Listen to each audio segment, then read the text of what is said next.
बच्चों, आज हम हिंदी व्याकरण में संज्ञा के बारे में जानेंगे। संज्ञा किसे कहते हैं, इसके कितने भेद हैं, ये आप इसमें ध्यान से सुनेंगे। पहले आती है इसकी परिभाषा।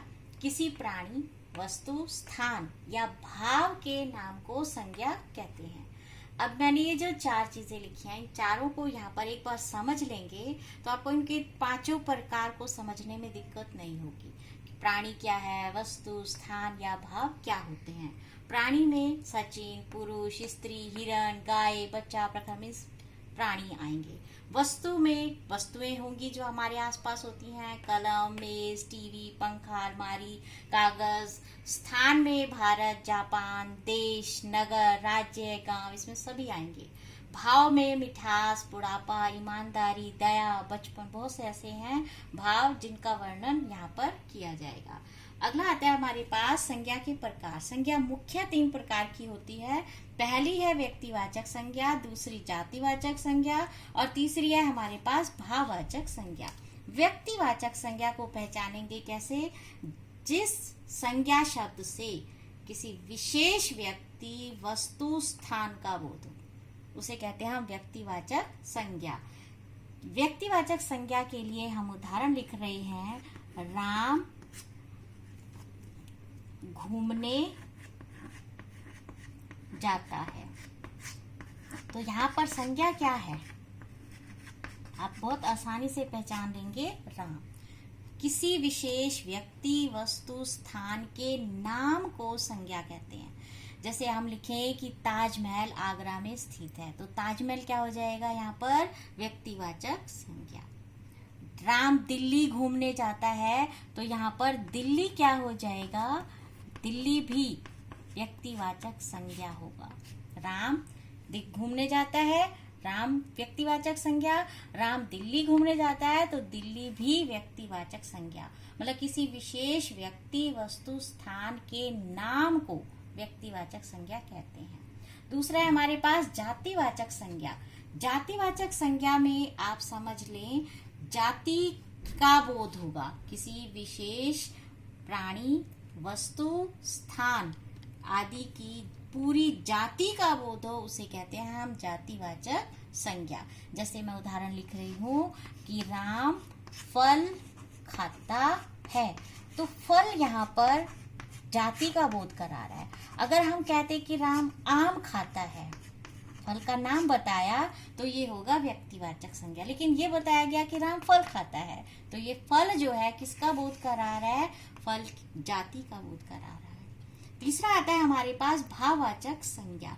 भाववाचक संज्ञा की परिभाषा होगी जिस संज्ञा शब्द से भावों का बोध हो। भाव जो होते हैं वो स्पर्श नहीं किए जा सकते, अनुभव किए जा सकते हैं। जैसे मैंने ऊपर लिखा हुआ है, मिठास, बुढ़ापा, ईमानदारी, दया, बचपन, ये सब भाव हैं। भाव के अंदर अवस्था भी आती है, गुण भी आते हैं, भाववाचक संज्ञा कहते हैं। इसके बाद हम पढ़ेंगे जातिवाचक संज्ञा के 2 भेद हैं। पहला है हमारा द्रव्यवाचक संज्ञा। द्रव्यवाचक संज्ञा के अंतर्गत आता है जिन संज्ञा शब्दों से द्रव्य पदार्थ का बोध हो, उसे क्या कहते हैं हम? द्रव्यवाचक संज्ञा। जैसे सोना, चांदी, पीतल, घी, तेल आदि, ये सारे आते हैं हमारे द्रव्यवाचक संज्ञा में। दूसरा है इसमें जातिवाचक संज्ञा के ही ये दोनों भेद हैं। द्रव्यवाचक के बाद समूहवाचक संज्ञा। समूह या समुदाय एक ही बात है। समूहवाचक संज्ञा।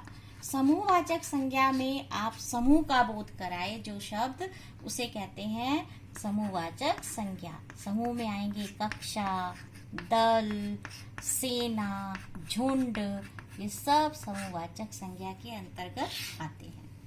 इसके बाद आता है हमारे पास व्यक्तिवाचक संज्ञा। कभी कभी जातिवाचक संज्ञा का काम करती है। कैसे? इसको आप एक उदाहरण से समझेंगे।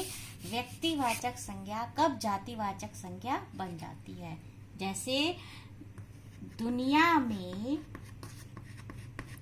रावणों की कमी नहीं है। दुनिया में रावणों की कमी नहीं है। अब यहाँ पर नहीं है।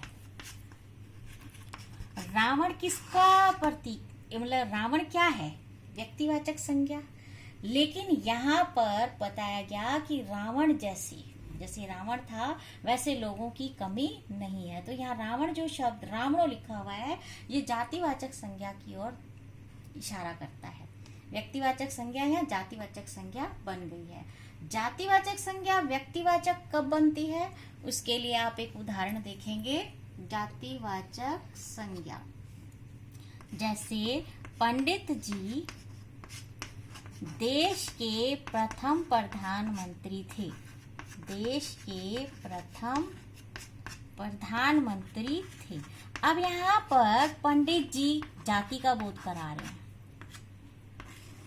पंडित जाति होती है ना, लेकिन जातिवाचक संज्ञा या व्यक्तिवाचक के रूप में कैसे है कि पंडित जी का मतलब यहाँ जवाहरलाल नेहरू जी से है जो कि देश के प्रथम प्रधानमंत्री।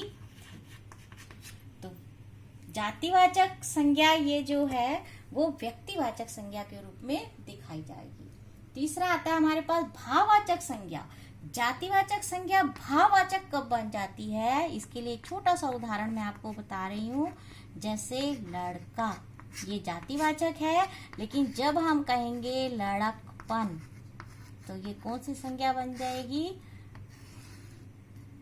भाववाचक संज्ञा। धन्यवाद।